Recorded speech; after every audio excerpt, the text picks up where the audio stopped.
चिराग पासवान के ऐलान से बीजेपी में मची सनसनी। मोदी के हनुमान ने लगा दी भाजपा की लंका। लोजपा ने खुलेआम किया एनडीए छोड़ने का ऐलान। सबका ध्यान केजरीवाल पर था, पासवान ने कर दिया असली कांड। मोदी शाह की बढ़ गई टेंशन, नीतीश की हालत भी हुई खराब। क्या चिराग की बगावत से गिर जाएगी सरकार? नमस्कार दोस्तों, मैं शिवानी। अभी बेहद चौंकाने वाली खबर सामने आई है, जिससे भाजपा सहित पूरे एनडीए में खलबली मचा कर रख दी है। चिराग पासवान, जो खुद को मोदी का हनुमान बताते थे, उनसे इतने बड़े झटके की उम्मीद किसी ने नहीं की थी। लेकिन ये तो पहले से ही अंदाजा लगाया जा रहा था कि जिस प्रकार वह बार बार सरकार के फैसलों के खिलाफ आवाज उठा रहे हैं, कुछ तो बड़ा हो सकता है। उन्होंने पहले लेटरल एंट्री का विरोध किया, फिर आरक्षण के फैसले का विरोध किया। उसके 2 दिन बाद ही सबसे पहले खबर आई, जिसमें उन्होंने झारखंड में अकेले लड़ने का ऐलान कर दिया। और यहाँ तक कि चिराग पासवान ने एनडीए की लीग से हटाकर राहुल गांधी की सबसे बड़ी मांग जाति जनगणना तक का भी समर्थन कर दिया। लेकिन अब लोजपा ने जो घोषणा की है, उसने मोदी शाह और नीतीश कुमार को चौंका कर रख दिया है। झारखंड में तो केवल 28 सीटें मांगी और नहीं मिली तो अकेले लड़ने का ऐलान कर दिया। लेकिन अब चिराग पासवान ने भाजपा से 100 सीटें मांगकर पैरों तले जमीन खींच ली है। 100 सीटें मांगी तो मांगी, कहां मांगी ये सुनकर आप सन्न रह जाएंगे। चिराग ने तो साफ साफ कह दिया है कि अगर आप 100 सीटें हमें नहीं देंगे तो हम सभी सीटों पर अपने कैंडिडेट उतार देंगे। खबर देखिए आप हिंदुस्तान की। यूपी में दांव आजमाएगी चिराग पासवान की पार्टी। 2027 में 100 सीटों पर चुनाव लड़ेगी लोजपा। जी हां, चिराग पासवान कितने महत्वाकांक्षी हैं, ये बात किसी से छुपी हुई नहीं है। चिराग अपने पिता रामविलास की तरह राजनीति करते हैं और उन्हीं की तरह ही पार्टी को लगातार फैलाने में लगे हुए हैं। इसीलिए उन्हें इस बात से कोई फर्क नहीं पड़ता कि किसे मिर्ची लगेगी और कौन रूठेगा। इसीलिए तो वो अपनी पार्टी के मुद्दों पर कभी समझौता नहीं करते। अब जो सबसे बड़ा फैसला उन्होंने लिया है, वो ये है कि लोक जनशक्ति पार्टी उत्तर प्रदेश में 2027 के विधानसभा चुनाव में 100 सीटों पर चुनाव लड़ेगी। पार्टी के प्रदेश अध्यक्ष राजू पासवान ने आज नवाब यूसुफ रोड स्थित एक भवन में पत्रकार वार्ता में ये बात कही। पार्टी ने प्रदेश में विधानसभा चुनाव की तैयारी शुरू कर दी है।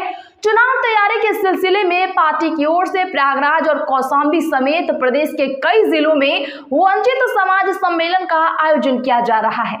प्रदेश अध्यक्ष ने बताया कि 26 सितंबर को कौशाम्बी के मूरतगंज में पहला सम्मेलन होगा। लोजपा के राष्ट्रीय अध्यक्ष चिराग पासवान सम्मेलन के मुख्य अतिथि होंगे। 20 अक्टूबर को गोरखपुर, 16 नवंबर को प्रतापगढ़ और 4 दिसंबर को बलिया में वंचित समाज सम्मेलन होगा। वहीं 25 दिसंबर को प्रयागराज के झूंसी में भी यही सम्मेलन होगा। सभी सम्मेलन में चिराग पासवान भाग लेंगे। उत्तर प्रदेश में 100 सीटों पर दावेदारी के सवाल पर राजीव ने कहा कि लोक जनशक्ति पार्टी राष्ट्रीय स्तर पर राष्ट्रीय जनतांत्रिक गठबंधन का हिस्सा है। प्रदेशों के लिए गठबंधन पर समझौता नहीं हुआ है। गठबंधन के तहत 100 सीटें नहीं मिलने पर उनकी पार्टी अकेले चुनाव लड़ेगी। कांग्रेस के दिग्गज नेता ने दावा किया था कि दिसंबर में मोदी सरकार चली जाएगी, लेकिन अब लगता है कि यह पहले ही हो सकता है। नीतीश और नायडू को लेकर जो डर बीजेपी को लग रहा था, वह सच होता दिखाई दे रहा है। आपको बता दें कि नीतीश कुमार को लेकर अब यहां तक कहा जाने लगा है कि वह कभी भी पलटी मार सकते हैं। इस बीच चिराग पासवान ने भी संकेत दे दिए हैं कि उनको भी पलटी मारने में कोई गुरेज नहीं है, क्योंकि लोजपा के प्रदेश अध्यक्ष ने बताया कि 26 सितंबर को कौशाम्बी मूरतगंज में पहला सम्मेलन होगा। लोजपा के राष्ट्रीय अध्यक्ष चिराग पासवान सम्मेलन के मुख्य अतिथि होंगे। इधर 2025 में बिहार में विधानसभा चुनाव होने हैं। एनडीए के अंदर अभी तक सीट बंटवारा नहीं हुआ है। इसे लेकर अभी तक एक भी बैठक नहीं हुई है। यहाँ तक कि अभी तो सीट बंटवारे को लेकर एनडीए के अंदर किसी तरह की चर्चा भी शुरू नहीं हो पाई है। इस समय एनडीए में बीजेपी जेडीयू के अलावा एलजेपी के 2 गुट, चिराग और पशुपति पारस के अलावा जीतन राम मांझी की हम और उपेंद्र कुशवाहा की आरएलएम शामिल है। लेकिन चिराग पासवान ने अपने तेवर दिखाने शुरू कर दिए हैं। चिराग पासवान ने उन सीटों पर उम्मीदवारों का ऐलान करना शुरू कर दिया है जहां जेडीयू की दावेदारी, यानी सीट बंटवारे में जो सीट जेडीयू के पाले में जाना तय मानी जा रही है, उन सीटों पर चिराग पासवान ने अपने उम्मीदवार घोषित करना शुरू कर दिए हैं। इसके बाद कहा जा रहा है कि चिराग पासवान एक बार फिर 2020 की राह पर है। वैसे चिराग पासवान की तरफ से नीतीश कुमार के साथ खेला भी शुरू कर दिया गया है। चिराग पासवान की तरफ से सभी 243 विधानसभा सीटों पर तैयारी शुरू कर दी गई है। वह सभी सीटों पर पहुंचने की कोशिश में जुट गए हैं और इसकी शुरुआत बेगूसराय के मटिहानी से हुई और फिर चिराग शेखपुरा पहुंचे। दोनों ही विधानसभा सीटों पर चिराग ने उम्मीदवार उतारने का ऐलान भी कर दिया। मटिहानी सीट से 2020 में एलजेपी के उम्मीदवार राजकुमार सिंह जीत भी गए थे, लेकिन बाद में उन्होंने जेडीयू ज्वाइन कर ली। राजकुमार सिंह एलजेपी के अकेले विधायक थे, इसीलिए उन पर किसी तरह का दल बदल मामला नहीं बना।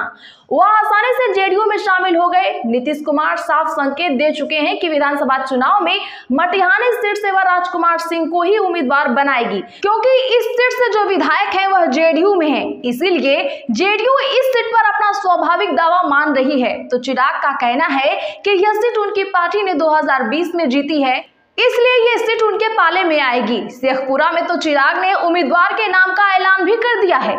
चिराग ने कहा कि पार्टी के जिला अध्यक्ष इमाम गजाली को वो शेखपुरा से उम्मीदवार बना रहे हैं।